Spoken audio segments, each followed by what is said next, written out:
الحمد لله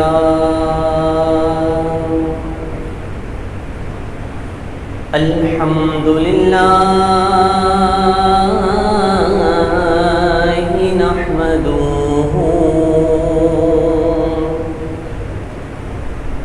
ونستعينه ونستغفره ونؤمن به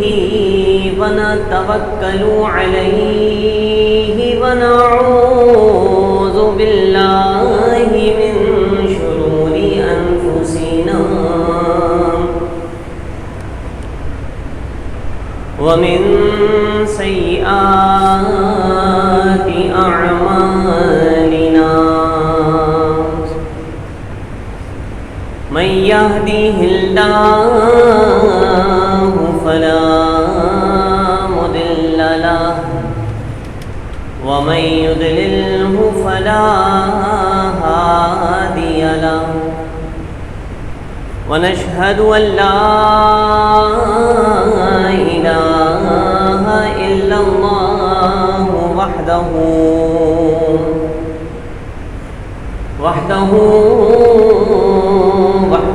لا شريك له ونشهد أن سيدنا ومولانا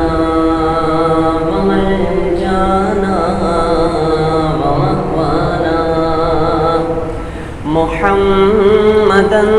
عبده ومحبوبه ومقصوده ورسوله أرسله بالحق هدى بشيرا ونذيرا لتؤمنوا بالله ورسوله وتعزروه وتوقروه وتسبحوه بكرة وأصيلا اللهم رب اشرح لي صدري ويسر لي أمري واحلل عقدة من لساني يفقهوا قولي أما بعد فأعوذ بالله من الشيطان الرجيم بسم الله الرحمن الرحيم الحج أشهر معلومات آمنت بالله صدق الله مولانا العظيم وبلغنا رسوله النبي الكريم الأمين ونحن على ذلك لمن الشاهدين والشاكرين والحمد لله رب العالمين اللہ جل جلالہ وعظم نوالہ وأعظم شانہ وجل ذکرہ کی حمد اور اس کے پیارے حبیب لبیب نبی کریم رؤوف رحیم علیہ افضل الصلاۃ والتسلیم کی ثنا و توصیف بیان کرنے کے بعد میں نے آپ احباب ذی وقار کے سامنے قرآن مجید فرقان حمید کی ایک آیت مقدسہ و متبرکہ کا جزء تلاوت کرنے کا شرف حاصل کیا۔ اس سے قبل کہ میں اپنی گفتگو کا باقاعدہ آغاز کروں، اللہ رب العزت کی بارگاہ میں نہایت ہی خلوص دل، خلوص نیت کے ساتھ یہ دعا کرتا ہوں کہ وہ مجھے حق اور سچ بیان کرنے کی توفیق عطا فرمائے، ہم تمام مسلمانوں کو اسے سن کر سمجھ کر عمل پیرا ہو کر دوسروں تک پہنچانے کی توفیق نصیب فرمائے۔ پچھلی نشست میں نے آپ احباب کی خدمت میں حج کے حوالے سے کچھ گزارشات اور شہر مکہ و شہر مدینہ کی کچھ شان اور فضیلت بیان کرنے کا شرف حاصل کیا تھا۔ اسی تسلسل کو لے کر آگے چلتے ہیں اور مزید کچھ باتیں آپ احباب کی خدمت میں حج کے حوالے سے بیان کرنے کا شرف حاصل کروں گا، اور بالخصوص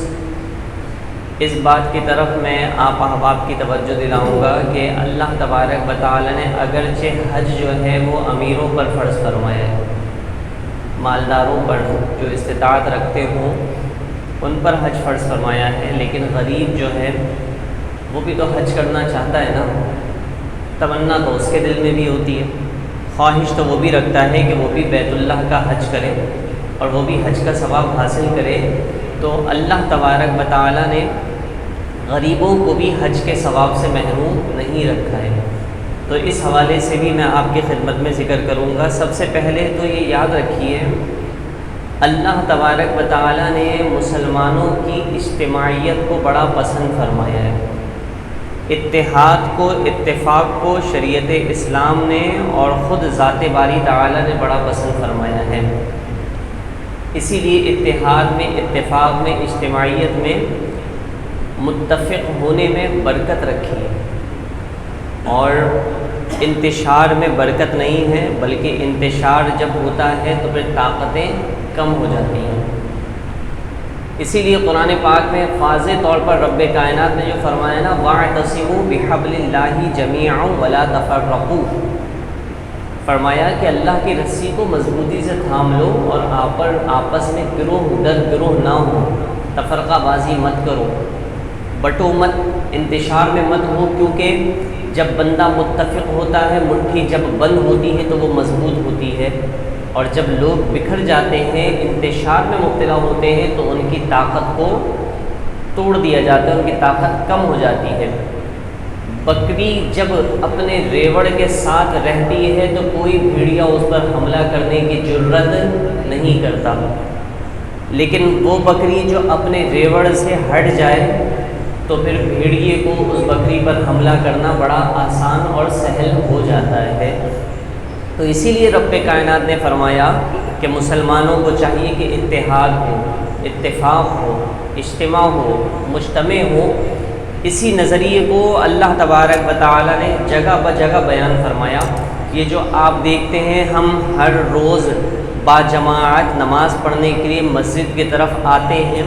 یا آپ لوگ جو مسجد میں تشریف لے کر آتے ہیں، باجماعت نماز پڑھنے کا مسجد میں حکم کیوں فرمایا ہے؟ کہ جناب علاقے والے دن میں کئی مرتبہ آپس میں مل کر بیٹھے، آپس میں ملاقات ہو، اجتماعیت کا عنصر باقی رہے۔ چلیے جناب یہ تو علاقے کا ہے، ایک علاقے کے دوسرے والے دوسرے علاقے کے لوگ نہیں ملتے، تو پھر اس میں یہ ہوتا ہے کہ چلو جمعے کے دن جو ہے وہ اجتماعیت ہو اور تمام علاقے والے ہفتے میں ایک دن ملاقات کریں۔ تو یہ جمعے کا اجتماع رکھنے کا مقصد یہ۔ پھر اس کے بعد جناب جمعے کا تو ہو گیا، ہفتے ہفتے لوگ ملتے ہیں، لیکن کئی لوگ ایسے ہوتے ہیں جن سے ملاقات نہیں ہو پاتی، تو ان کے لیے پھر عید کا دن رکھا، عید کا اجتماع رکھا کہ عید کے دن آ کر سب لوگ ایک بڑے اجتماع میں جمع ہوں اور مسلمانوں کی اجتماعیت کا اظہار ہو سکے، تو اس لیے عید کی نماز رکھ دی۔ عالمی طور پر چلیے جناب یہ تو شہر بہ شہر ہے، علاقہ بہ علاقہ ہے، گاؤں بہ گاؤں ہے، تو اب ایک ملک سے دوسرے ملک کے مسلمانوں کا تعلق کیسے ہو؟ تو فرمایا کہ اللہ تبارک و تعالی نے اس نظریے کا اظہار فرمایا اور یہ اس نظریے کو راسخ کرنے اور یہ حکم عطا فرمایا کہ جناب سال میں تمام مسلمان جو استطاعت رکھتے ہیں وہ بیت اللہ میں مکے کی حرمین کی سرزمین پہ جمع ہو جائیں حج کرنے کے لیے۔ تو اب یہ اجتماعیت اللہ تبارک و تعالیٰ کو پسند ہے تاکہ اغیار کو پتہ چلے کہ مسلمان منتشر نہیں ہے بلکہ مسلمان مجتمع ہیں، اور جب کوئی مجتمع ہوتا ہے تو دشمن پھر اس کی طرف توجہ نہیں کرتا اور اس کو مٹانے کی کوشش نہیں کرتا۔ رب کائنات کا جو دین ہے، دین اسلام، یہ ختم ہونے کے لیے نہیں بنا ہے بلکہ یہ صبح قیامت تک قائم و دائم رہنے کے لیے بنا ہے۔ تو اب جناب جب اس میں انتشار پیدا ہوگا تو پھر دین اسلام کے ختم ہونے کا اندیشہ، رب کائنات نے اس کو باقی رہنے کا ارادہ فرما لیا ہے، تو اس لیے فرمایا کہ کبھی تم نماز پنجگانہ کی صورت میں اجتماع ہو جاؤ، مجتمع ہو جاؤ، کبھی تم جمعے کی نماز میں مجتمع ہو جاؤ تاکہ اغیار کو تمہاری اجتماعیت کا اظہار ہو، کبھی تم عید کی نماز میں مجتمع ہو جاؤ اور کبھی تم حج جیسی عظیم عبادت میں مجتمع ہو جاؤ، تاکہ ساری عالمی کفری طاقتوں کو پتہ چل جائے کہ مسلمان تنہا نہیں ہے بلکہ مسلمان ایک مٹھی کی طرح مجتمع ہے، تاکہ کوئی تم پر کسی بھی صورت میں حملہ کرنے کی کوشش اور تمہیں نقصان پہنچانے کی کوشش نہ کرے۔ تو یہ مقصد ہے حج کا۔ اور پھر فرمایا کہ حج جو ہے، نبی کریم صلی اللہ علیہ وسلم نے فرمایا کہ جس نے استطاعت رکھی حج کرنے کی، اور پھر حج فرض اسی پر ہے کہ جس نے جو استطاعت رکھتا ہے، مثال کے طور پر حج کرنے کے جو اخراجات ہیں ان اخراجات کو وہ افورڈ کر سکتا ہے، وہاں جانے کے حج کے ارکان کے جو اخراجات ہیں ان تمام کو وہ افورڈ کر سکتا ہے، وہاں رہائش کا انتظام وہ افورڈ کر سکتا ہے، کھانے پینے کو، اور جتنے عرصے وہ حج کے دن میں لگیں گے اتنے دن اپنے گھر والوں کے لیے کفالت کا اخراجات وہ افورڈ کر سکتا ہے، تو ایسے شخص پر حج فرض ہے۔ ایسے شخص کو کہا جاتا ہے صاحب استطاعت، وہ استطاعت رکھتا ہے۔ اور یاد رکھیے کہ جو کئی لوگ ایسے ہیں جو جناب پچھلے جمعے میں نے ذکر کیا تھا، ضمناً پھر میں آپ کی خدمت میں عرض کروں کہ لوگ سوچتے ہیں کہ ابھی تو میرے پاس بہت ساری ذمہ داریاں ہیں، ابھی تو بچوں کی شادیاں بھی کرنی ہیں، ابھی تو مجھے اور بھی کئی کام کرنے ہیں، ابھی مجھے پہلے اپنا گھر بنانا ہے، ساری ذمہ داریوں سے سبکدوش ہونے کے بعد پھر حج کروں گا۔ تو نبی کریم صلی اللہ علیہ وسلم کا بھی فرمان ہے اور قرآن پاک نے فرمایا ہے کہ جس کو استطاعت ہے، جس پر استطاعت ہے، جو استطاعت رکھتا ہے اور اس کے باوجود وہ حج نہیں کرتا، تو رب کائنات نے بھی ناراضگی کا اظہار فرمایا۔ اور حضور صلی اللہ علیہ وسلم نے بھی فرمایا کہ جناب ایک جگہ تو ارشاد فرمایا ہے کہ اگر جو استطاعت رکھنے کے باوجود حج نہ کرے تو مجھے اس سے کوئی سروکار ہی نہیں ہے کہ وہ یہودی ہو کر مرے یا نصرانی ہو کر مرے۔ نسائی شریف میں حدیث ہے کہ فرمایا کہ جس نے استطاعت ہونے کے باوجود بھی حج نہیں کیا، تو نبی کا فرمان سماعت فرمائیے، استطاعت ہے، اخراجات رکھتا ہے، لاکھوں کروڑوں روپے اس کے پاس موجود ہیں، دنیا گھومنے کا اس کے پاس ٹائم ہے، لیکن اس کے پاس بیت اللہ کا حج کرنے کا وقت نہیں ہے، تو فرمایا ایسے شخص کے بارے میں نبی کریم صلی اللہ علیہ وسلم نے ارشاد فرمایا کہ جو استطاعت رکھتا ہے اور پھر بھی اس نے حج نہ کیا، تو فرمایا یا تو وہ یہودی ہو کر مرے گا یا وہ نصرانی ہو کر مرے گا۔ نصرانی ہو کر، حضور کے فرمان میں کوئی شک ہے؟ تو یہاں یہ بتایا کہ جب تم پر حج فرض کر دیا گیا ہے نا تو کرو، اللہ تبارک و تعالیٰ اس کی برکتیں عطا فرمائے گا۔ اسی طریقے سے بعض لوگ یا تو کرتے نہیں ہیں پیسہ ہونے کے باوجود، اور بعض لوگ وہ ہیں کہ جو حرام مال کے ذریعے حج کر رہے ہوتے ہیں، حرام مال کے ذریعے حج کر رہے ہوتے ہیں۔ نبی کریم صلی اللہ علیہ وسلم کے فرامین میں یہ بات ملتی ہے کہ جو شخص حرام کمائی کے ذریعے حج کرتا ہے اور بیت اللہ جا کر جب وہ یہ کہتا ہے نا کہ لبیک اللہم لبیک، تو گویا کہ رب کائنات کی طرف سے یہ جواب آتا ہے کہ لا لبیک، تو ابھی بھی حاضر ہونے کے باوجود بھی غیر حاضر ہیں، تیری حاضری ہم نے قبول نہیں کی ہے۔ تو لہٰذا اللہ تبارک و تعالیٰ اس بات کا حاجت مند نہیں ہے کہ وہ تمہارے حرام مال کو بھی قبول فرما لے، اسے ہماری عبادتوں کی حاجت اور ضرورت نہیں ہے۔ اللہ تبارک و تعالیٰ قبول وہی عبادت فرماتا ہے جو تم نے حلال مال سے، حلال مال کے ذریعے عبادت کی ہو۔ تو حج اگر کوئی حرام مال کے ذریعے کمائے گا، کرے گا، تو اس کی عبادت قبول نہیں ہوگی۔ اسی طریقے سے بہت سارے لوگ، یاد رکھیے، بعض لوگ یہ سمجھتے ہیں جناب اب حج کر لیا نا میں نے تو اب تو گناہوں سے پاک تو ہو ہی گیا ہوں، گناہوں سے پاک بھی ہو گیا ہوں۔ یہ تو شریعت اسلام نے یہ نظریہ عطا فرمایا ہے کہ جس نے حج کر لیا وہ ایسا پاک ہو گیا جیسے ایک دن کا بچہ پاک ہوتا ہے۔ لیکن بعض حجاج اکرام یہ سمجھتے ہیں کہ اب ہم نے حج کر لیا، اب ہم کچھ بھی کریں تو کچھ ہمارا حساب کتاب نہیں ہوگا۔ اسی لیے آپ نے دیکھا ہوگا بعض حاجی نام سے مشہور ہوتے ہیں، ہاتھ میں تسبیح کے دانے بھی گھوم رہے ہوتے ہیں، اور معاملہ ان کا یہ ہوتا ہے کاروبار وہ سودی کر رہے ہوتے ہیں۔ کئی ایسے لوگ ہیں، شاید آپ کی نظر سے بھی کچھ ایسی شخصیات گزری ہوں، حاجی صاحب کے نام سے مشہور ہوتا ہے وہ بندہ، اور اس کا کام کیا ہوتا ہے، وہ سود پر ادھار دے رہا ہوتا ہے، وہ رشوت خوری کر رہا ہوتا ہے، وہ جوئے کے اڈے چلا رہا ہوتا ہے۔ نظریہ شاید اس کے ذہن میں کہیں نہ کہیں یہ گھوم رہا ہوتا ہے کہ میں تو حاجی ہو گیا ہوں، حج کر لیا ہے، گناہوں سے پاک ہو گیا، گناہوں سے پاک ہو تو گئے، سابقہ گناہوں کو معافی دینے کا رب کائنات نے وعدہ تو فرما لیا ہے، لیکن اس بات کی گارنٹی تو نہیں دی نا کہ اب جناب تم کچھ بھی کرو تمہارے کسی حساب کا کوئی مواخذہ نہیں ہوگا، تو اس بات کو بھی سمجھنا چاہیے۔ اسی طریقے سے بعض لوگ حاجی بن جاتے ہیں، اچھا حج کر لیا نا، تو اب جناب حج کرنے کے بعد ہر شخص میں کسی پر الزام نہیں لگا رہا، لیکن جس کے دل میں یہ خواہش اور تمنا ہو نا، وہ اپنے دل کا حال دیکھ لے۔ بعض لوگ حج کرنے کے بعد جناب وہ چاہتے ہیں اب ہر کوئی ان کو حاجی صاحب کہہ کر پکارے تاکہ ان کا سینہ چوڑا ہو جائے، خوش ہوں کہ جناب میں نے حج کیا، لاکھوں روپے لگا کر حج کیا، یار کوئی حاجی بلا ہی نہیں رہا مجھے۔ تو یہ دل سے اندر سے آواز آتی ہے، تو اگر یہ اندر سے آواز آ رہی ہے نا، تو اس کا مطلب ہے کہ آپ کے عمل میں کچھ نہ کچھ کھوٹ ہے، آپ کی نیت میں کچھ نہ کچھ فقدان ہے، تو لہٰذا اللہ کی رضا کی خاطر کیجیے۔ اسی لیے بعض لوگ اپنے نام کے نام پوچھو تو کہتے ہیں حاجی فلاں، نام لکھیں تو لکھتے ہیں، نام پوچھو تو لکھواتے ہیں حاجی فلاں۔ تو بھائی حاجی، وہ ایک صاحب تھے، ان سے نام کسی نے پوچھا کہ بھئی آپ کا نام کیا ہے؟ انہوں نے کہا کہ حاجی فلاں۔ تو حاجی صاحب نے نام پوچھنے والے کا نام پوچھا کہ حضرت آپ کا نام کیا ہے؟ انہوں نے کہا کہ نمازی فلاں۔ نمازی فلاں؟ کہا کہ یہ نمازی کا کیا مطلب بھائی، نمازی کیوں مطلب؟ کہا کہ یہ بتائیے آپ نے کتنے حج کیے؟ کہا ایک حج کیا ہے۔ تو کہا آپ نے ایک زندگی میں حج کیا ہے تو اپنے نام کے ساتھ حاجی لگا رہے ہیں؟ میں تو دن میں 5 وقت کی نمازیں پڑھتا ہوں، تو میں اپنے نام کے ساتھ نمازی کیوں نہ لگاؤں؟ تو بات کہنے کا یہ ہے کہ ہم لوگ اپنے عمل کو ریاکاری میں مبتلا کرنے کی کوشش کر رہے ہوتے ہیں، تو اپنے عمل میں جب اخلاص پیدا ہوگا نا، حدیث پاک ہے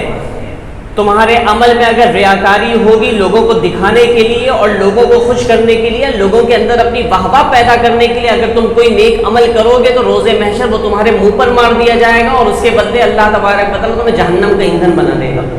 تو اس لیے ہمیں چاہیے کہ اخلاص پیدا کریں، ریاکاری نہیں بلکہ عاجزی و انکساری پیدا کریں۔ چلیے جناب، یہ تو بات ہو گئی حاجی کی کہ جس نے حج کر لیا، امیر مالدار صاحب ہیں، سیٹھ صاحب ہیں، چودھری صاحب ہیں، وڈیرے صاحب ہیں جناب، تو انہوں نے تو حج کر لیا، ان کے پاس پیسہ تھا۔ لیکن جس شخص کے پاس پیسہ نہ ہو تو پھر وہ حج کیسے کرے؟ غریب بھی حج کر سکتا ہے۔ حج کرنے سے مراد یہ ہے، پہلی چیز تو یہ ہے کہ حقیقت تو یہی ہے کہ یہ مال اور پیسے سے نہیں ہوتا، حقیقت تو یہ ہے کہ جس کو رب چاہتا ہے اللہ تبارک و تعالیٰ اپنے گھر کا اور نبی علیہ السلام اپنے دربار کی حاضری اسے عطا فرماتے ہیں۔ تو کئی لوگوں کو ہم نے ایسا دیکھا ہے جو لاکھوں کروڑوں اربوں روپے ان کے پاس ہوتے ہیں، لیکن جناب ان کو نہ عمرے کی توفیق ہوتی ہے نہ حج کی توفیق ہوتی ہے، ان کو توفیق، وہ خود نہیں جا رہے۔ حقیقی مسئلہ یہ ہے کہ ان کو بلایا ہی نہیں جا رہا ہے۔ تو کہاں کا منصب، کہاں کی دولت، قسم خدا کی ہے یہ حقیقت، جنہیں بلایا ہے مصطفیٰ نے وہی مدینے کو جا رہے ہیں۔ تو جو جا رہے ہیں تو ہم مانتے ہیں کہ جناب اللہ تبارک و تعالیٰ نے ان کو بلایا ہے، ایک صورت یہ بھی ہے۔ لیکن اگر کوئی غریب ہے تو اللہ چاہے تو اسے بھی بلا سکتا ہے، لیکن اگر اس کے پاس کوئی اسباب نہیں ہے، مال و متاع نہیں ہے، تو وہ پریشان نہ ہو۔ نبی کریم صلی اللہ علیہ وسلم کے فرمان کے مطابق رب کائنات نے غریب کو بھی حج کے ثواب سے محروم نہیں رکھا ہے، بلکہ اسے بھی عطا فرمایا، بشرط یہ ہے کہ غریب حج کا ثواب حاصل کرنے والا بنے۔ نبی کریم صلی اللہ علیہ وسلم نے فرمایا، سنیے بغور سماعت فرمائیے، اللہ کے نبی صلی اللہ علیہ وسلم نے فرمایا کہ جس نے فجر کی نماز مسجد میں ادا کی، کون سی نماز؟ سب بولیں، فجر کی نماز۔ یہ بھی ضروری ہے نا، آج ہم آفس جانے کے لیے 10 قسم کے الارم تو لگا لیتے ہیں کہ 7 بجے اٹھنا ہے، لیکن باجماعت نماز ادا کرنے کے لیے کہا جاتا ہے وہ فجر میں آنکھ ہی نہیں کھلتی ہے۔ تو بھائی آنکھ کیسے کھلے گی جب تم ارادہ کر کے سو گے؟ بہت سارے لوگ ہم سے کہتے ہیں حضرت کچھ وظیفہ بتا دیں کہ فجر میں آنکھ کھل جائے، تو یہ وظیفہ سماعت فرما لیجیے۔ وظیفہ یہ ہے کہ رات کو سوتے وقت یہ نیت کریں اور یہ دعا کریں رب کی بارگاہ میں کہ مولا فجر کی نماز کے لیے اٹھا دیں، فجر کی نماز عطا فرما دیں۔ آپ یہ نیت کر کے، یہ دعا کر کے رب کی بارگاہ میں سوئیں، لازمی آپ کی فجر کے وقت آنکھ کھلے گی، آپ ہوش میں ہوں گے، نیند سے بیدار ہو جائیں گے۔ وہ اور بات ہے کہ بعد میں ہوش حواس ہونے کے باوجود شیطانی وسوسوں میں آ کر کروٹ بدل کے سو جائیں، لیکن آنکھ لازمی کھلے گی، یہ گارنٹی ہے میری۔ تو لیکن تمنا یہی ہو، بندہ خواہش تو پیدا کرے اپنے اندر، چاہت تو پیدا کرے، نماز ادا کرنے کی فکر تو کرے. تو اگر کوئی شخص فجر کی نماز پڑھتا ہے اور سورج کے طلوع ہونے تک کا انتظار کرے، چلیے جناب آج تو مسجدوں میں ہوتا ہے کہ مسجدیں پہ فجر کے بعد جلدی بند ہو جاتی ہیں، چلیں آپ اگر مسجد میں انتظار نہیں کر سکتے اتنی دیر تک تو فجر کی نماز پڑھنے کے بعد اپنے گھر بیٹھ جائیں، جا کر انتظار کریں، اور جب سورج طلوع ہو جائے تو اس کے بعد سورج طلوع ہونے کے 20 منٹ بعد 2 رکعت نماز نفل پڑھیں، وہ اشراق کی صورت میں پڑھیں. تو اب نبی کریم صلی اللہ علیہ وسلم فرمایا کہ اگر کوئی اس طرح کرتا ہے تو اللہ تبارک و تعالیٰ اسے حج کا ثواب عطا فرمائے گا، حج کا ثواب عطا فرمائے گا. لیکن بات یہ ہے کہ اب حج کا ثواب تو مل جائے گا، لیکن کوئی آپ پر پھول نہیں ڈالے گا، کوئی آپ کو ہار نہیں پہنائے گا، کوئی آپ کو حاجی صاحب نہیں کہے گا. یہ ثواب آپ کو ملے گا ضرور، رب کریم کا وعدہ ہے، نبی کریم صلی اللہ علیہ وسلم کے فرمان سے ہمیں یہ بات مل گئی ہے. اسی طریقے سے فرمایا کہ جس نے 2 رکعت چاشت اور 2 رکعت اشراق پڑھی تو اللہ تبارک و تعالیٰ اسے 2 حج اور 2 عمرے کا ثواب عطا فرمائے گا. آپ دیکھیں نا، یہ تو مشکل کام نہیں ہے نا بھائی، یہ تو آپ کر سکتے ہیں. حج کرنے کے لیے تو اس دفعہ ہم نے سنا کہ جناب اس دفعہ تو پیکیج اور بڑھ گیا ہے، پچھلے سال کا ہمیں پتہ ہے کہ جناب 15-16 لاکھ روپے میں ایک بندے کا حج ہو رہا تھا، تو اتنا پیسہ تو نہیں ہے غریبوں کے پاس. چلیے جناب اگر آپ یہ نہیں کر سکتے تو آپ اگر واقعی سچے ہیں، آپ واقعی تمنا رکھتے ہیں حج کا ثواب حاصل کرنے کی، آپ واقعی اللہ تبارک و تعالیٰ کی خوشنودی اور رضا حاصل کرنا چاہتے ہیں، تو آپ فجر کی نماز پڑھ کر انتظار کریں، چاشت پڑھیں، اشراق پڑھیں، اللہ آپ کو حج کا بھی ثواب عطا فرمائے گا، عمرے کا بھی ثواب عطا فرمائے گا. ٹھیک ہے نا. تو اسی طریقے سے نبی کریم صلی اللہ علیہ وسلم نے فرمایا کہ جو شخص علم حاصل کرتا ہے، ایک صحابی رسول حضور صلی اللہ علیہ وسلم کے پاس حاضر ہوئے، آ کر عرض کرنے لگے کہ یا رسول اللہ صلی اللہ علیہ وسلم اگر میں علم دین حاصل کروں تو مجھے کیا ملے گا؟ علم دین حاصل کروں تو کیا ملے گا؟ نبی کریم صلی اللہ علیہ وسلم نے فرمایا اگر تو علم دین حاصل کرے گا نا تو تیرا یہ علم دین حاصل کرنا صدقہ کرنے سے، اللہ تبارک و تعالیٰ کی راہ میں جہاد کرنے سے اور حج کرنے سے زیادہ اللہ تبارک و تعالیٰ تجھے علم دین حاصل کرنے میں ثواب عطا فرمائے گا. تو آپ سمجھ رہے ہیں علم دین حاصل کرنا، نبی کریم صلی اللہ علیہ وسلم کا فرمان ہے کہ جب بندہ علم دین حاصل کرنے کی نیت سے اپنے گھر سے نکلتا ہے تو اللہ تبارک و تعالیٰ کی تمام مخلوق، سمندر میں مچھلیاں، بلوں میں چوٹیاں اور دیگر جتنے بھی جانور ہیں، وہ تمام علم دین حاصل کرنے والے کے لیے اس وقت تک دعائے مغفرت کرتے رہتے ہیں جب تک کہ وہ واپس لوٹ کر اپنے گھر نہیں آ جاتا ہے. تو آپ دیکھیں گے کمال تو ہے. اسی طریقے سے جمعے میں بھی جو آپ لوگ آتے ہیں، اگر جو علم دین حاصل کرنے کی نیت سے آتے ہیں، ہم بھی آپ کو علم دین تو سکھا رہے ہیں نا، دین کی باتیں تو بتا رہے ہیں نا. تو اگر کوئی شخص علم دین حاصل کرنے کی نیت سے جلدی آتا ہے، اس کی بات نہیں کر رہا جو کہے کہ جناب ابھی تو 1 بجے آیا ہوں، 1:45 بجے جمعہ کھڑا ہوگا، جماعت کھڑی ہوگی، تو جناب اتنی جلدی جانے کی کیا ضرورت ہے؟ جب امام صاحب خطبہ شروع کریں، جب دوسری اذان ہونے لگے اور جب خطبے کی آواز آنے لگے پھر جلدی جلدی دوڑتے ہوئے چلے جائیں گے، جماعت میں شامل ہو جائیں گے، تو ایسے شخص کو کوئی علم دین حاصل کرنے کا ثواب نہیں ملے گا. ہاں جمعے کا ثواب مل جائے گا، جماعت کا ثواب ملے گا، لیکن اس کو علم دین حاصل. وہ شخص جو جلدی آئے تو نیت کیجئے کہ جلدی آپ ابھی آ گئے، جو لوگ آئے ہیں 1 بجے آ جائیں، 10 منٹ پہلے آ جائیں، 15 منٹ پہلے آ جائیں. ویسے ہمارے یہاں بہت سارے لوگ چوکوں پر، چوراہوں پر اور گھر کے باہر چبوتروں پر بیٹھ کر ٹائم ویسٹ تو کر ہی رہے ہوتے ہیں نا. تو جب آپ مسجد آئیں گے، نبی کریم صلی اللہ علیہ وسلم کا فرمان ہے کہ جو شخص مسجد میں آتا ہے نماز کا انتظار کرنے کے لیے مسجد میں بیٹھا رہتا ہے، تو جب تک وہ انتظار کرتا رہتا ہے تب تک اللہ تبارک و تعالیٰ اسے نماز پڑھنے کا اجر و ثواب عطا فرماتا رہتا ہے. تو نیت کیجئے. بندہ مومن کو اللہ تبارک و تعالیٰ نے جگہ بجگہ موقع عطا فرمائے ہیں نیکیاں حاصل کرنے کے، لیکن ہم تو مائل بکرم ہے، کوئی سائل ہی نہیں، راہ دکھلائیں کسے، کوئی راہ رب منزل ہی نہیں، ہم دکھائیں کسے؟ بھائی اللہ تبارک و تعالیٰ رحمتیں برکتیں لٹانے کے لیے رضامند ہے، وہ عطا فرمانے کے لیے راضی ہے، لیکن کوئی ہو تو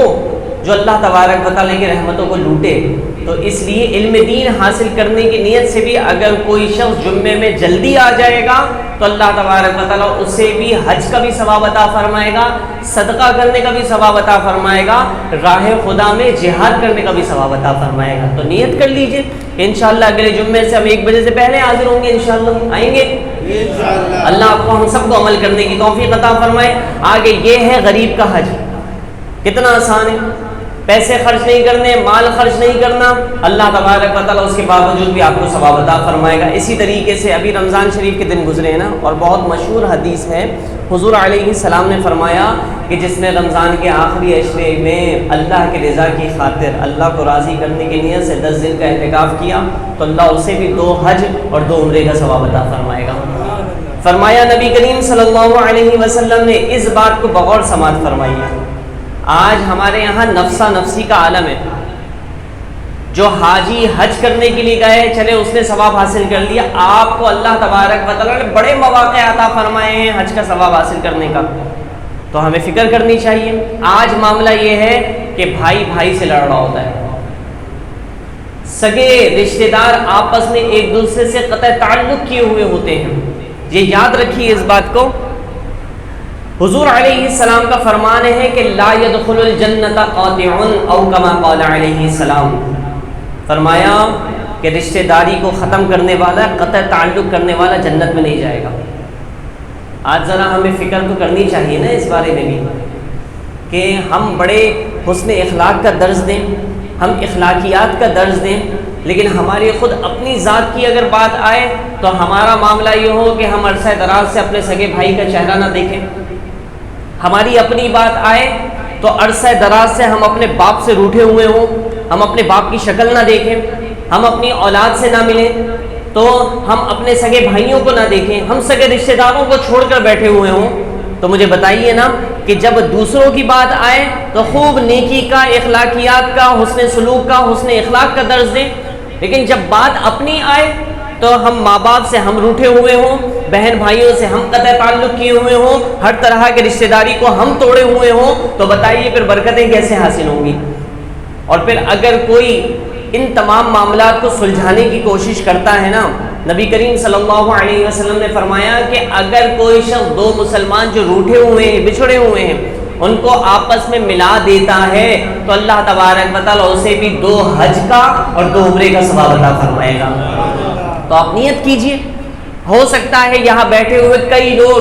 کئی لوگوں کو جانتے ہوں کہ جو اپنے بہن بھائیوں سے روٹھا ہوا ہے، قطع تعلق کیے ہوئے، اور قطع تعلق کرنے کی ہمارے یہاں کوئی بہت بڑی وجہ نہیں ہوتی۔ بھئی اگر شریعت اسلام نے آپ کو پتہ ہے کہ کن باتوں پر ہم قطع تعلق کر سکتے ہیں، اگر کوئی شخص مثال کے طور پر بے دین ہو گیا ہے، گستاخ ہو گیا، اللہ اس کے رسول کا دشمن ہو گیا ہے، تو اب فرمایا ہے کہ اب اس سے کوئی تعلق رکھنے کی صورت نہیں ہے، لیکن وہاں تو ہمیں فکر ہی نہیں ہے۔ ایک شخص سے وہ بد عقیدہ ہے، بد نظریہ ہے، اللہ اس کے رسول کے بارے میں غلط نظریہ اور غلط عقائد رکھتا ہے، مسلمانوں پر بلا وجہ شرک کے فتوے داغتا ہے، تو ہم کہتے ہیں کوئی بات نہیں یار، کوئی مسئلہ تھوڑی، وہ بھی تو کلمہ پڑھنے والا ہے۔ تو یہاں پر فرمایا کہ ایسے لوگ جو اللہ اور اس کے رسول کے دشمن ہوں، ان کی شکل نہ دیکھو، وہ تمہارا باپ ہی کیوں نہ ہو، تمہاری اولاد ہی کیوں نہ ہو، جو بد عقیدہ شخص ہے اس سے قطع تعلق کرنے کا حکم ہے۔ لیکن آج ہم اس معاملے میں تو بڑے ہی پھسپھسے اور ٹھنڈے اور پلپلے ہیں، لیکن ہم قطع تعلق کب کرتے ہیں؟ جب اپنی ذات کا مسئلہ آئے گا، اللہ رسول کی شان میں کوئی الٹے سیدھی باتیں کہے تو ہمیں کوئی فرق نہیں پڑتا، لیکن ہماری ذات پر اگر کوئی ہمیں گالی بک دے، شادی میں جائیں تو ہمیں کوئی کھانے پر نہ پوچھے، ہمیں کوئی ہماری فیملی کو کوئی نہ پوچھے، یا پھر ہم نے اگر سامنے والے کو ایک بڑا لفافہ دیا شادی میں، اس نے ہمیں کچھ ہلکا پھلکا لفافہ دے دیا یا کم دے دیا تو ہم اس سے ناراض ہو جائیں، تو یہ ساری باتیں ہوں جب اپنی ذات پر آئے تو فوراً قطع تعلق کر دیں گے۔ ہم نے اسے پوری فیملی بلایا، اس نے ہمیں صرف 1% لکھا، تو لہٰذا اب تعلق ختم۔ تو یہ جب بات اپنی ذات پر آ جاتی ہے تو تعلق ختم کر دیا جاتا ہے، تو اس کی فکر کرنی چاہیے نا۔ فرمایا کہ قطع تعلق کرنا یہ جنت میں جانے سے تمہیں محروم کر دے گا، تو ہمیں اس کی فکر کرنی چاہیے۔ اسی طریقے سے فرمایا اور جھوٹ بولنا، ویسے تو جھوٹ بولنا منع ہے نا، لیکن اگر کوئی شخص 2 بھائیوں کے درمیان صلح کروانا چاہتا ہے تو اب ایسی صورت میں اگر وہ ایک شخص دوسرے بھائی کے پاس آتا ہے اور وہ کہتا ہے کہ تمہارا بھائی تو تم سے بڑی محبت کا اظہار کرتا ہے، وہ کہتا ہے میرا بڑا بھائی تو میری جان ہے، اس کے بغیر دل نہیں لگتا، گزارا ہی نہیں ہو رہا ہے، بڑی بے چینی گھبراہٹ، کیسے کہوں کیا کروں، اس سے ملنا چاہتا ہوں، اگرچہ وہ ملنا نہیں چاہتا، جھوٹ بول رہا ہے یہاں پر، تو شریعت نے اس کو جھوٹ نہیں کہا، بلکہ اگر دو مسلمانوں کے تعلق کو جوڑنے کے لیے کوئی جھوٹ بولتا ہے تو اس پر اللہ اسے اجر و ثواب عطا فرمائے گا۔ تو اس لیے ہمیں فکر کرنی چاہیے، مسلمانوں کے درمیان قطع تعلق، آج تو ہمیں مزہ آتا ہے کہ جناب اگر کہیں دو لوگ ملے ہوئے ہیں، محبتیں قائم ہیں، تو ہم چاہتے ہیں کسی طریقے سے ان کی محبت ختم ہو جائے، تو یہ چغلی کرتے ہیں، برائیاں بیان کرتے ہیں اور پھر اپنے لیے جہنم کا ایندھن تیار کر رہے ہوتے ہیں۔ تو ہمیں ان تمام چیزوں کی فکر کرنی چاہیے۔ اسی طریقے سے حضور صلی اللہ علیہ وسلم نے فرمایا غریبوں کا حج کیا ہے، فرمایا وضو کرو، وضو اگر کسی نے گھر سے کیا، گھر سے وضو کر کے آئے۔ آج ہمارے یہاں ایک معاملہ ہے، لوگ آتے گھر سے ہیں، مسجد میں وضو کرتے ہیں۔ وضو گھر سے کر کے آنا یہ افضل ہے، جتنے قدم آپ وضو کر کے مسجد چل کر آئیں گے اللہ تبارک و تعالیٰ اتنے قدم آپ کو اجر و ثواب عطا فرمائے گا۔ تو گھر سے وضو کر کے آئیں۔ ہاں اگر کوئی دکان سے آ رہا ہے، کسی اور جگہ سے آ رہا ہے، آفس سے تھا، آفس سے ڈائریکٹ مسجد آ گیا، اب یہاں وضو کر رہا ہے تو وہ ایک الگ بات ہے، لیکن کئی لوگ ایسے جو گھر سے مسجد آتے ہیں اور پھر وضو آ کر مسجد میں کرتے ہیں، تو یہ ناجائز و حرام نہیں ہے، لیکن پسندیدہ عمل یہ ہے کہ اپنے گھر سے وضو کر کے آئیں۔ تو حضور علیہ السلام نے فرمایا جس نے گھر سے وضو کیا تو گویا کہ گھر سے وضو کر کے آنا اس کے لیے یہ احرام ہو گیا۔ کیا ہو گیا؟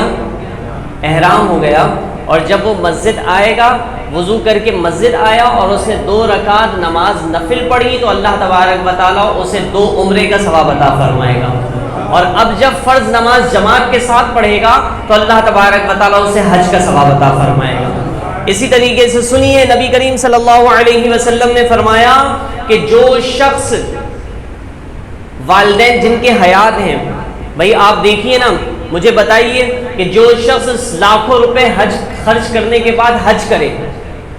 حج کے ارکان ادا کر لے، سب کچھ کر لے اور پھر حج کر کے واپس آئے، حاجی ہو جائے، کوئی پوچھے کہ جی حاجی صاحب مبارک ہو آپ نے حج کر لیا، ذرا یہ تو بتائیے کہ اتنا پیسہ خرچ کرنے کے بعد، اتنی جد و جہد کرنے کے بعد، اتنی مشقت اور اسٹرگل کرنے کے بعد آپ نے جو حج کیا ہے، کیا آپ اس بات کی گارنٹی دے سکتے ہیں کہ آپ کا حج اللہ کی بارگاہ میں مقبول ہو گیا ہے؟ کوئی گارنٹی دے گا؟ جواب دیجئے نہیں۔ کوئی گارنٹی کہے گا کہ بھئی اللہ تبارک و تعالیٰ چاہے تو قبول فرما لے، اللہ چاہے تو رد فرما دے، لیکن قربان جائیے نبی کریم صلی اللہ علیہ وسلم نے فرمایا کہ جن کے والدین حیات ہیں یا والدین میں سے والد یا والدہ کوئی ایک حیات ہے اور اگر وہ اپنے والد کے چہرے کو یا والدہ کے چہرے کو دن میں ایک مرتبہ مسکرا کر دیکھے گا تو اللہ اسے ایک حج مقبول کا ثواب عطا فرمائے گا۔ آپ سمجھ رہے ہیں بات؟ صحابہ اکرام نے سوال کیا کہ یا رسول اللہ صلی اللہ علیہ وسلم اگر کوئی شخص اپنے والدین کے چہرے کو دن میں 50 مرتبہ مسکرا کر دیکھے تو؟ حضور علیہ السلام نے فرمایا کہ رب کے خزانوں میں کسی شے کی کوئی کمی نہیں ہے، اگر کوئی 50 مرتبہ کیا 100 مرتبہ اپنے والدین کے چہرے کو مسکرا کر دیکھے گا تو اللہ 100 حج مقبول کا ثواب عطا فرمائے گا۔ آپ سمجھ رہے ہیں؟ تو یہ قدر کیجئے ان نیک ہستیوں کی۔ آپ کے والد صاحب آپ کے لیے ولی کامل سے کم درجہ نہیں رکھتے، آپ کی والدہ آپ کے لیے ایک ولیہ سے کم درجہ نہیں رکھتی ہیں۔ اس میں کوئی شریعت نے نہیں حکم لگایا کہ جناب تمہارا والد متقی، پرہیزگار، عبادت گزار، تہجد گزار ہو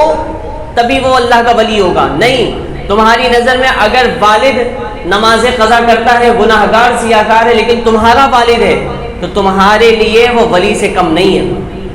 ان سے دعائیں کرواؤ۔ آج ہم ساری دنیا سے کہتے ہیں کہ دعاؤں میں یاد رکھیے گا، ہمارا تکیہ کلام بن چکا ہے یہ،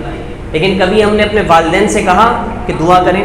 بھائی والدین جب اپنی اولاد کے لیے دعا کرتے ہیں نا تو اللہ تبارک و تعالیٰ وہ دعا والدین کی دعا اولاد کے حق میں ضرور قبول فرماتا ہے۔ تو کبھی کہا اپنے والدین سے کہ دعا کیجیے گا؟ جاب نہیں لگ رہی ہے، انٹرویو کے لیے جا رہا ہوں، دعا کریے گا کہ کامیابی مل جائے، کبھی بولا؟ تو یہ کریں، اللہ تبارک و تعالیٰ والدین کی دعا کی برکت سے آپ کو کامیابی نصیب فرمائے گا، تو لہٰذا والدین کی قدر کیجیے۔ آخری بات، بہت سارے مواقع ہیں جس پر اللہ تبارک و تعالیٰ نے غریبوں کو حج کا ثواب عطا فرمایا ہے. ان میں سے ایک اور سماعت فرمائیے. اور یہ بات بیان کرتے ہوئے حدیث پاک میں بیان فرمایا ہے, بحیقی شریف کی حدیث ہے, لیکن اس بات کو بیان کرتے ہوئے میں بتاؤں کہ اس میں ہم اپنی بات نہیں کر رہے ہیں. حقیقت میں جو علماء ہیں, جو عالم دین ہیں, ان کی بات بیان کی جا رہی ہے. فرمایا حضور علیہ الصلوۃ والسلام نے, ایک شخص حضور کی خدمت میں حاضر ہوا, وہ عرض کرنے لگا کہ یا رسول اللہ صلی اللہ علیہ وسلم, مجھے بتائیے کہ میں اگر کسی علم والے کی خدمت کروں تو مجھے کیا اجر ملے گا؟ نبی کریم صلی اللہ علیہ وسلم نے فرمایا کہ اگر تم اجر چاہتے ہو تو اجر یہ ملے گا. اجر پوچھنا چاہتے ہو نا؟ فرمایا کہ اگر تم کسی متقی عالم دین کی خدمت کرو گے تو اللہ تبارک و تعالیٰ ایک خدمت کے بدلے تمہیں 70 حج کا ثواب عطا فرمائے گا. تو یہ فضیلت بیان کی گئی. فرمایا کہ عالم کے چہرے کی زیادت کرنا عبادت ہے. حضور علیہ السلام, متقی عالم دین کے پیچھے نماز پڑھنا حضور کا فرمان. متقی عالم دین, لیکن عالم ہو متقی, ہم جیسا نہ ہو. متقی عالم دین ہو, اس کے پیچھے نماز پڑھنے کو نبی علیہ السلام نے فرمایا کہ ایسا ہے کہ جیسا کہ اس نے کچھ مصطفیٰ صلی اللہ علیہ وسلم کے پیچھے نماز پڑھی ہے. تو یہ فرمایا کہ عالم کی خدمت کرو. آج ہمارے یہاں حال کیا ہے؟ آج ہم علماء کو بھول بیٹھے. یہ میں اپنے لیے بات نہیں کر رہا ہوں, میں رب کی رضا سے راضی ہوں. اللہ نے مجھے بے انتہا نوازا ہے اور الحمدللہ میں کسی بھی حوالے ضرورت مند نہیں ہوں, رب کا کرم ہے. میں آپ کو بات بتا رہا ہوں کہ جو حال ہمارا یہ, ہم کئی علماء کو ایسے جانتے ہیں وہ پڑھ رہے تھے تو دوران طالب علمی ان کے پاس اتنے پیسے نہیں ہوتے تھے وہ کتاب خرید سکے, تو لوگ ان سے پوچھتے نہیں ہیں. کوئی اگر آپ کی نظر میں ایسا طالب علم ہے نا جو درس نظامی کر رہا ہے, جو عالم کا کورس کر رہا ہے, تو اس سے پوچھیں. اللہ آپ کو یہ صدقہ جاریہ کا اجر عطا فرمائے گا. اگر آپ کے کچھ روپے سے, آپ کے کچھ پیسے سے وہ عالم دین بننے میں وہ آپ کے پیسے معاون ہو گئے,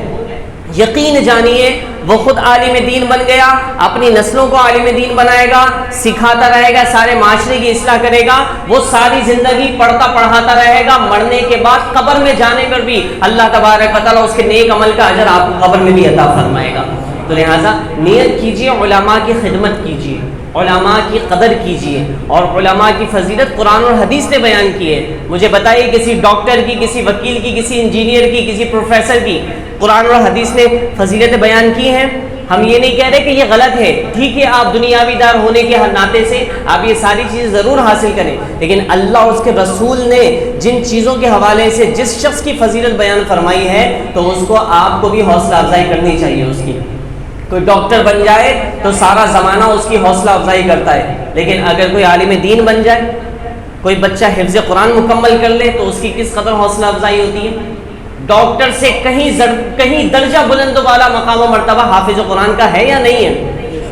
تو مجھے بتائیے ہمارے معاشرے کی پذیرائی کس حوالے سے ہوتی ہے. تو ان تمام چیزوں کو بھی دیکھیے اور اس طرف توجہ کیجیے تاکہ ہمارا معاشرہ علم دین حاصل کرے. بھائی ایک شخص جو ہے وہ دنیاوی تعلیم حاصل کرتا ہے, اس کو ہر طور پر فیسلٹیز دے دی جاتی ہیں اور ہر کوئی سپورٹ کرتا ہے, لیکن جو دین کی خدمت کرنے کے لیے علم دین حاصل کرے تو اس کو کوئی سپورٹ نہیں کرتا. یہی وجہ ہے کہ آج لوگ دین کی خدمت کرنے کے لیے آگے نہیں بڑھتے. اس کی وجہ یہی ہے. بھائی آپ ظاہر سی بات ہے کام کرنے کے لیے جو دین کی خدمت کر رہا ہوں اس کو پیسہ تو چاہیے نا اپنا پیٹ پالنے کے لیے, لیکن جب لوگ اس کو پروٹوکول نہیں دیں گے, لوگ اس کی حوصلہ افزائی نہیں کریں گے, لوگ اس کی مدد نہیں کریں گے, تو کہاں سے کرے گا وہ. تو اس لیے ان تمام چیزوں کے حوالے سے ذمہ داری کس کی ہے؟ عوام کی ذمہ داری ہے. عوام کی ذمہ داری, آپ اپنی حلال کمائی سے آپ علماء کی, طالب علم کی مدد کیجئے. اللہ تبارک و تعالیٰ آپ کو اس پر اجر عطا فرمائے گا انشاءاللہ. تو میں امید کرتا ہوں یہ جتنے لوگ بیٹھے ہیں سب علماء کی مدد کریں, علم دین حاصل کرنے والوں کی مدد کریں گے انشاءاللہ. کچھ نہیں ہوتا, آپ کی آمدنی میں سے اگر آپ 1-2% اللہ کی رضا کی خاطر خرچ کریں گے نا کسی نیک کام میں, میں پورے وثوق کے ساتھ یہ بات بتاتا ہوں کہ اللہ آپ کو قلاش اور تنگدست ہونے نہیں دے گا. بھائی جو رب کی راہ میں, حضور کا فرمان ہے, نبی کریم صلی اللہ علیہ وسلم کا فرمان پتھر پر پڑنے والی لکیر سے بھی زیادہ مضبوط ہے, مانتے ہیں نا اس بات کو. تو اب نبی کریم صلی اللہ علیہ وسلم نے فرمایا کہ جو اللہ کے کاموں میں لگ جاتا ہے اللہ تبارک و تعالیٰ اس کے کاموں میں لگ جاتا ہے. مجھے بتائیے نا, آپ گھر خریدنا چاہتے ہیں لیکن نہیں ہو رہا, انتظام نہیں ہو رہا, آپ گاڑی خریدنا چاہتے ہیں، انتظام نہیں ہو رہا، اسباب ہی نہیں بن رہے، تو آپ اللہ کی راہ میں خرچ کرنا شروع کر دیں، جو بھی آپ کی استطاعت ہے۔ تو ابھی تو آپ گھر خریدنے میں خود کوشش کر رہے تھے نا، لیکن جب اللہ تبارک و تعالیٰ راہ خدا میں آپ خرچ کریں گے تو اللہ آپ کی کوششوں میں اللہ کی مدد شامل حال ہو جائے گی۔ مجھے بتائیے، جب رب کسی کام کا ارادہ فرما دے، انما امرہ اذا اراد شیئا ان یقول له کن فیکون، رب کائنات فرماتا ہے کہ جب وہ کسی کام کا ارادہ فرما لیتا ہے تو بس وہ کہتا ہے کن ہو جا، تو وہ کام ہو جایا کرتا ہے۔ تو اس لیے نیت کیجئے، اللہ تبارک و تعالیٰ آپ کو برکتیں عطا فرمائے گا۔ میں امید کرتا ہوں کہ ہم نے جو کچھ سنا ہے، اللہ تبارک و تعالیٰ مجھے بھی اس پر عمل کرنے کی اور یہاں بیٹھے ہوئے ہر صاحب ایمان کو اس پر عمل کرنے کی توفیق عطا فرمائے، آمین بجاہ النبی الامین، وآخر دعوانا ان الحمد للہ رب العالمین۔ صفحہ درست فرما لیجیے، سنت